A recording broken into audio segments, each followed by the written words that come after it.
ملک شاہ ایران کا بادشاہ گزرا ہے. میں اپنی بات کو ذرا سمیٹتا ہوں.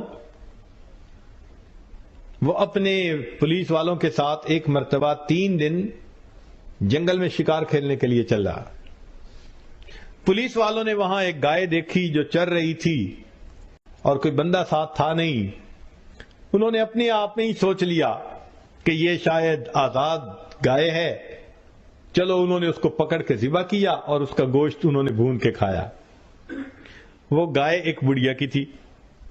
جب اس کو دوسرے دن پتا چلا کہ میری گائے کو تو ذبح کر دیا گیا تو وہ آئی اور اس نے پولیس والوں کو کہا کہ بھائی آپ لوگوں نے میری گائے کو ذبح کر دیا، تو اب آپ ایسا کریں کہ مجھے پیسے دے دیں، میں دوسری گائے خرید لوں. میرا تو گزارا ہی اس کے دودھ، مکھن، دہی، لسی کے اوپر ہوتا تھا. پولیس والوں نے کہا کہ ہمارے پاس تو پیسے نہیں ہیں. اس نے کہا اچھا اگر آپ کے پاس پیسے نہیں تو بادشاہ سے مجھے بات کرنے دیں. ان کا نہیں، ہم آپ کو نہیں موقع دیتے بادشاہ سے بات کرنے کا. تو وہ بوڑھی عورت بڑی پریشان ہوئی کہ اب میں کروں تو کیا کروں. اس نے کسی کو اپنا دکھ سنایا. وہ سمجھدار آدمی تھا. اس نے کہا دیکھو بادشاہ نے 2 دن کے بعد واپس جانا ہے اور واپسی میں ایک دریا ہے جس کے اوپر پل ہے، اس پل سے ہی اس نے گزرنا ہے. تم چلی جاؤ، پل پہ بیٹھ جاؤ. جب بادشاہ کی سواری گزرنے لگے تو سواری کو روک کے بات سنا دینا، بادشاہ تمہیں گائے کے پیسے دے دے گا، اچھا بندہ ہے. لو جی بوڑھی اماں وہاں پہنچ گئی. جب تیسرے دن بادشاہ کی سواری وہاں سے گزرنے لگی تو بڑھیا اٹھی اور بادشاہ کے گھوڑے کی لگام اس نے پکڑ لی، کھڑا کر لیا. تو محمد شاہ نے پوچھا، ملک شاہ نے پوچھا کہ اماں میری سواری کیوں روکی ہے؟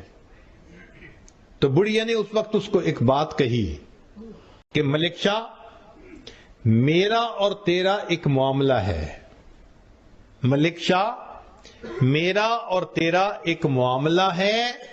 میں یہ پوچھنا چاہتی ہوں اس پل پہ چکانا چاہتا ہے یا قیامت کے دن پل صراط پہ چکانا چاہتا ہے؟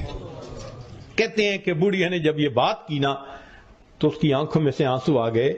نیچے اترا، بات پوچھی اور اس کو 7 گایوں کی قیمت دی. 7 گایوں کی، اور 7 گایوں کی قیمت دے کے ہاتھ جوڑ کے کہا کہ اماں ادھر ہی معاف کر دینا، میں پل صراط پہ جواب دینے کے قابل نہیں.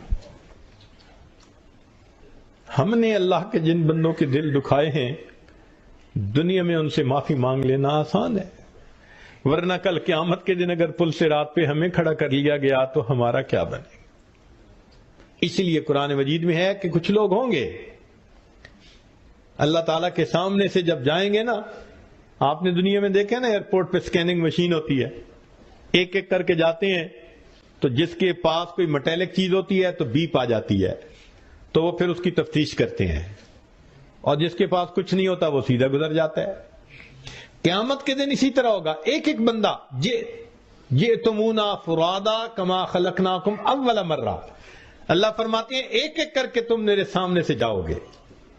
وہ سکین ہو رہے ہوں گے سارے بندے.